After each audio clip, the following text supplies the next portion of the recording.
I work for the Thurston Conservation District and the South Sound Green Program, and we're out here at Tolmie State Park. We are going to be exploring the intertidal zone, and the first thing I wanted to tell you all about are the different, there are different zones within the beach.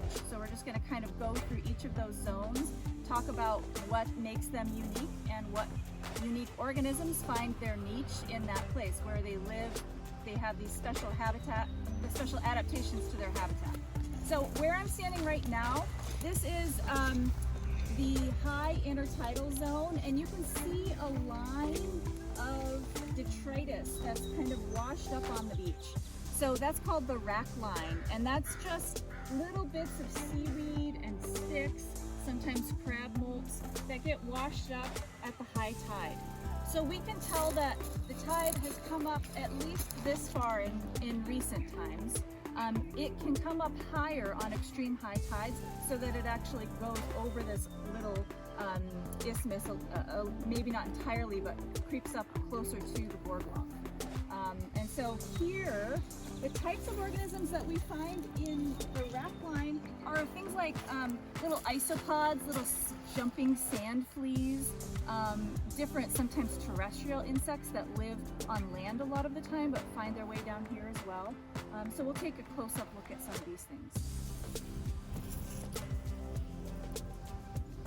So those sand fleas, they are really tiny.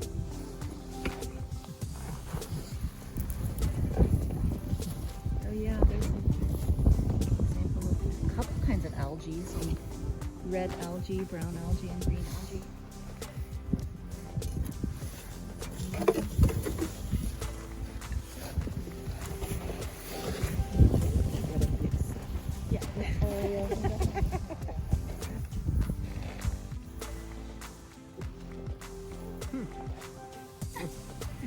So we've moved down the beach a little bit. We're now in the sort of mid-intertidal zone.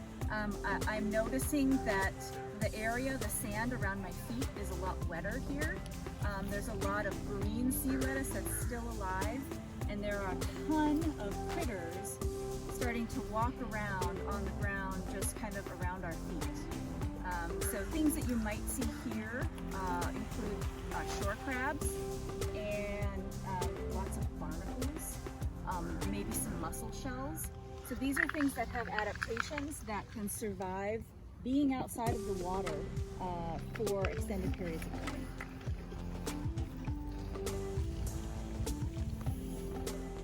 There's so much biodiversity everywhere you look. There are barnacles attached to the mussels, and little crabs are crawling all around. You have plant life. It is just teeming with life when you look down.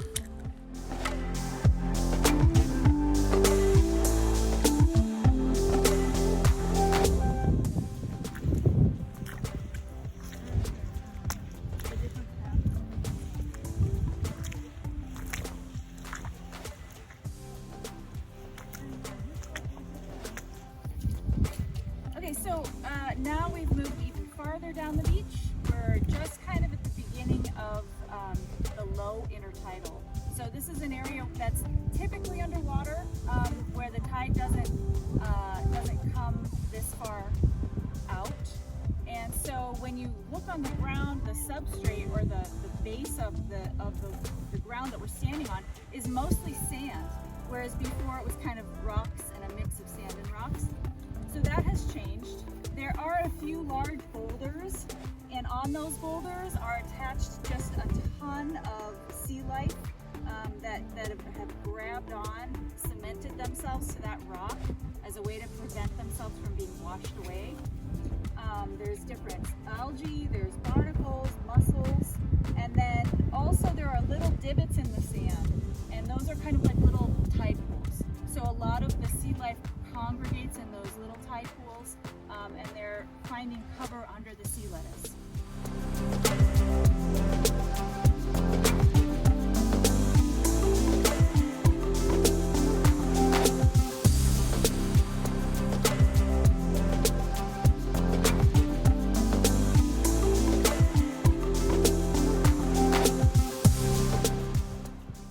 So here we are at the low intertidal, almost getting into subtidal. We're out at the beach on a really low tide, so this is like a negative tide when we're out here, so it's extremely low. And there are some even new and different things that are on the beach. One of the things we found was the collar of a moon snail. And so we talked about this. We saw one of these at the Boston Harbor Marina. This is what a moon snail creates to lay their eggs. So they'll mix the sand and the slime from their bodies, and they'll create these little collars. If we're lucky, we'll see a moon snail. Their actual habitat too. But these, I don't know if you've ever seen a sand dollar that's still alive, but they're not white. They're this purplish color. And if you flip them over on the back, you can see their little feet moving. They're trying to flip themselves over. Sort of fuzzy purplish color. And on the front, you'll see it has sort of like a palmate shape. This is that radial symmetry that we talked about with sea stars, because they're relatives of sea stars, sea urchins, and sea cucumbers. So there are 1, 2, 3, 4, 5 marks there showing that radial symmetry.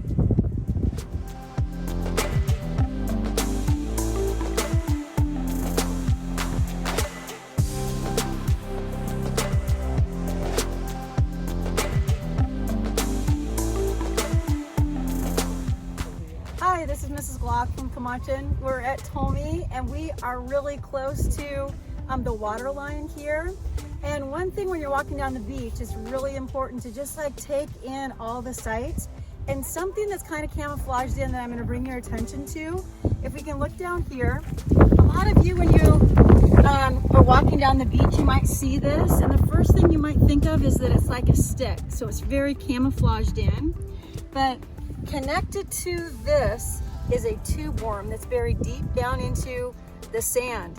And as far as adaptations, why would you think that it would have this tube set up like this? So it doesn't have any water. Remember we saw the tube worm yesterday, and it had that flowery type of plume, and when it was feeding, it would kind of go out and grab all the food that it needed, but when it was out of the water, it sucked back in. Well, this is the same type of example. So you could probably guess that when the water comes up, the tube worm will come out of here. So in adaptation, it's camouflaged, it's buried in the sand, so that it's protected from maybe predators or maybe humans that might walk on it. But this is another example of an animal that is adapted to its environment for survival.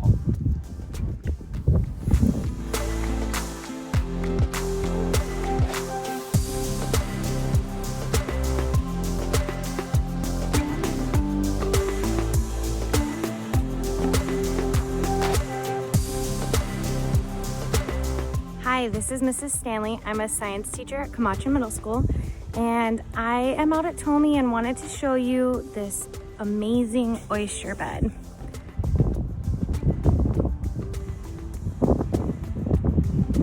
Right now there are signs up saying that you should not be harvesting on this beach, and the oysters are here by the thousands.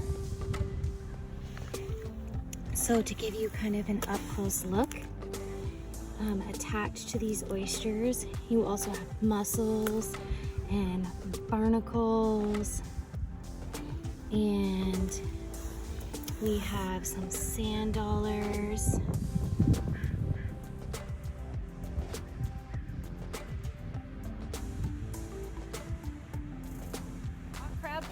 You can tell by the black tips on those claws, and also a lot more active than the graceful crab, so behaviorally it's definitely more aggressive. You can see the barnacles growing on the shell, and we can see just really quickly here, it looks like a male to me. Oh yeah.